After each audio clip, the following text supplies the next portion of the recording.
Let me welcome in our guest for the day, Anil Rego, founder and fund manager at Right Horizons PMS, now joining in. Mr. Rego, very good afternoon to you, sir. Thank you so much for joining in. Let me just start off with what we've seen. We're in the last week of earnings, but what has been the standout sector or a few 2 to 3 names for you?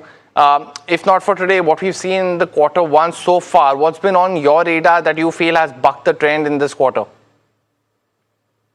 Specifically, I think this quarter earnings has been better than expected.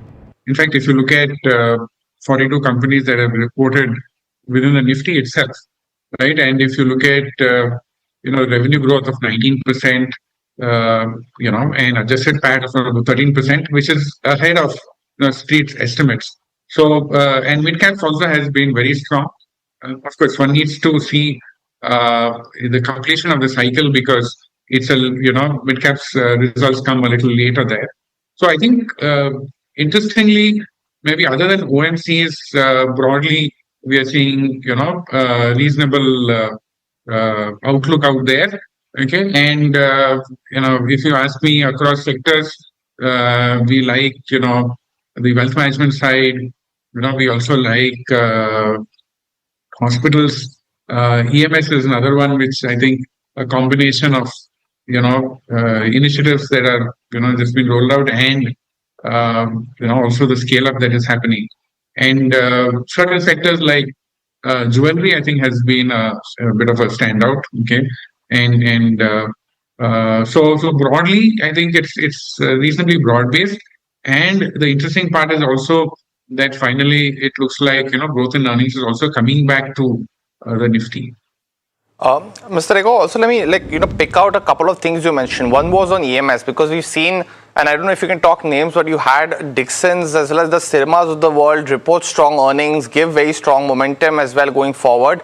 While you had Keynes Tech, the stock actually was down today, has recovered now, but therein lies the concerns on cash flow. So do you feel there is a clear divergence in terms of the top winners as well as losers in this particular quarter for the EMS space, and anything that you particularly like from that space? So I don't get into stock names, but yes, it's always important to look at which are pulling ahead, and I am in line with some of the things that you said. I think Sirma and all have posted good results. I would still think that it's too early to say, for one quarter, whether there's a pullback there. But I think the sector as a whole, because of the PLI scheme that is there, and also some bit of stabilization on the global side, I believe that will go along. So Rego, you also mentioned that jewelry as well as hospitals are a couple of spaces that stand out for you. Both of those where you've seen some valuation comfort largely vanish away over the last couple of quarters, last 2 to 3 quarters. You've seen for the multiple hospital names, the bed capacity has come through, but we did see a couple of misses right in the hospital space because the depreciation was the key focal point. So when you look at jewelry, when you look at hospitals, the valuations have caught up. How are you picking your winners now? Are you looking at a little more bottom of the barrel, the number 2, 3 players? And is that how you are going about this compared to the larger players? Yes, so definitely we have been looking at the mid and small caps, and that has been a bit of a contrarian view that we took right from Feb, March, where we of the view that we would start seeing the mid cap and small caps outperform from a period where they were right at the bottom. So that is definitely the case. So that's true both for jewelry and for hospitals as well.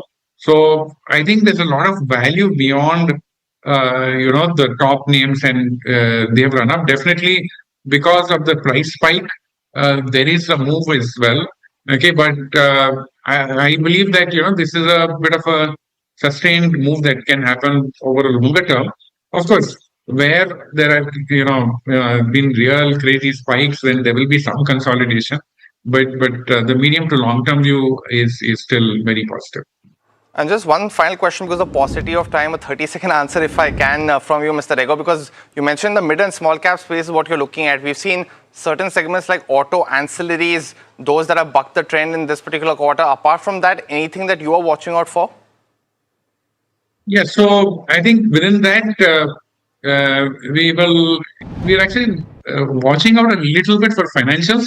Okay, to see how they pan out, because I'm saying even from the negative side, the NBFCs, there's some bit of news out there. So I'm just saying from the watchful side as well. Yes, auto ancillaries, and I think will hopefully go forward and take on growth out there.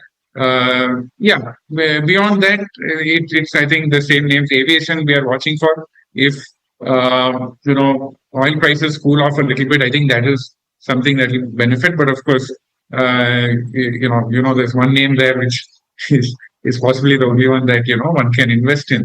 Okay, and so I think that's broadly it from the sectors apart from wealth management and hospitals and EMS, jewelry.